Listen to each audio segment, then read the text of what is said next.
तो मैं आपको एक कहानी सुनाता हूँ। यह कहानी है एक 9th क्लास के बच्चे की, जिसका नाम है रोहन।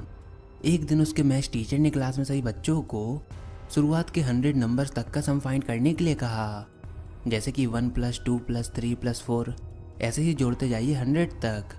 तो रोहन ने टीचर को इम्प्रेस करने के लिए जल्दी से इसका आंसर देने की कोशिश की, लेकिन इसके लिए उसने अपने दोस्तों की भी मदद ली। उसने क्या किया कि 100 को 4 टुकड़ों में डिवाइड कर दिया, यानी कि 25 नंबर के 4 सेट, और इन चारों लोगों के ग्रुप ने अपने अपने सेट को जोड़ा और फाइनली चारों सम के सेट को ऐड कर दिया। तो जोड़ने पर जो आंसर आया वह था 5050, यानी कि 1 से लेके 100 नंबर तक का सम 5050 होता है। और जल्दी से उसने ये आंसर अपने टीचर को बता दिया। जहाँ पर उसके दोस्त आंसर बोल रहे थे 5050, लेकिन रोहन का ध्यान तो कहीं और ही था। उसका ध्यान था 50-50 पर, यानी कि 2 बार 50। पर क्योंकि रोहन मैथ्स में क्यूरियोसिटी रखता था, तो उसको यह लगा कि उसने किसी ऐसी चीज़ को देखा जिसको उस क्लास में किसी और ने नहीं देखा था। इसलिए उसने घर जाकर इस पर और भी रिसर्च की और उसको कुछ और भी इंटरेस्टिंग चीज़ों के बारे में पता चला, जैसे कि सम ऑफ 100 नंबर 50-50 होता है। तो उसने सम ऑफ 1000 नंबर भी निकाला, और जब उसको आंसर मिला उसने उसको हैरानी में डाल दिया, क्योंकि आंसर था 500-500। उसने सम ऑफ 10,000 नंबर निकाला तो आंसर था 5000-5000। ऐसे ही सम ऑफ 1 लाख नंबर वह आया 50,000-50,000, यानी कि हर बार उसको यही पैटर्न रिपीट होता हुआ दिख रहा था। और अपनी यह रिसर्च उसने अगले दिन अपने टीचर को बताने का डिसाइड किया। अगले दिन जहाँ बाकी के बच्चे 100 नंबर तक का सम फाइंड नहीं कर पाए थे, वहाँ रोहन ने 1000 तक का सम फाइंड कर लिया था और एक पैटर्न को भी ढूंढ लिया था। तो जब टीचर क्लास में आए तो उन्होंने सब बच्चों से इसका आंसर पूछा।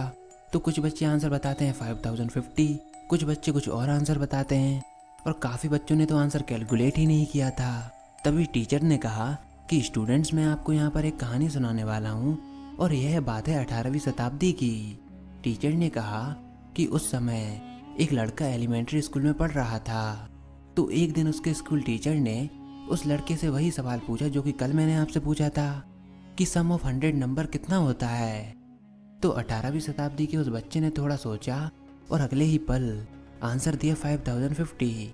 टीचर एकदम शॉक हो गए और हैरानी में भी आ गए, क्योंकि उस छोटे से लड़के ने न केवल इसका आंसर दिया बल्कि इसका एक सॉलिड एक्सप्लेनेशन भी दिया, वह भी काफ़ी छोटी उम्र में।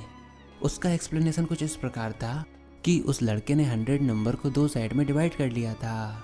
पहला सेट था 1 से लेके 50 तक और दूसरा सेट था 51 से 100 तक। और जैसा मैंने आपको स्क्रीन पर दिखाया है, उस लड़के ने इस पैटर्न में नंबर्स को अरेंज कर लिया। अब उसने 1 को 100 के साथ जोड़ा, 2 को 99 के साथ जोड़ा, ऐसे ही 3 को 98 के साथ, 4 को 97 के साथ। तो जैसा कि हमको मालूम है 1 + 100 = 101, 2 + 99 101। ऐसे ही एडिशन करते जाइए, एंड में 50 + 51 होगा 101, यानी कि यहाँ पर 1 से 100 तक के सेट में उसको 5101 मिले।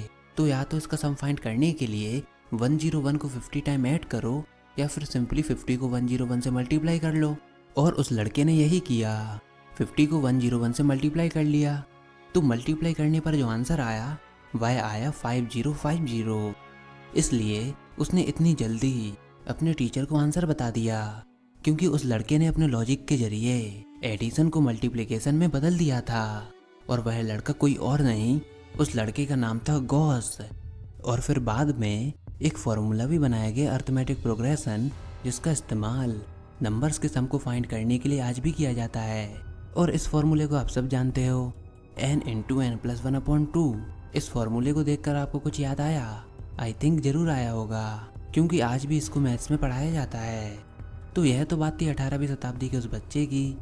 लेकिन जब रोहन ने इस कहानी को सुना तो उसको मज़ा भी आया कि कैसे गॉस ने अपने लॉजिक के जरिए एडिशन को मल्टीप्लिकेशन में कन्वर्ट कर दिया और उसका आंसर दिया। लेकिन उसको बुरा भी लगा, क्योंकि वो स्टोरी सुनने के बाद वह अपनी रिसर्च अपने टीचर को नहीं बता पाया। लेकिन फिर भी देखा जाए तो गॉस और रोहन ने ऑलमोस्ट सेम टेक्निक का ही यूज़ किया था। जहाँ पर गॉस ने 100 को 2 पार्ट में डिवाइड किया, वहीं रोहन ने इसको 4 पार्ट में डिवाइड किया। आपको इसके बारे में क्या लगता है? नीचे कमेंट सेक्शन में लिखकर ज़रूर बताइए। ऐसे ही इंटरेस्टिंग स्टोरीज़ के लिए यूट्यूब पे टेक के वीडियो को सब्सक्राइब करें, लाइक शेयर करें। मिलते हैं अगली वीडियो में।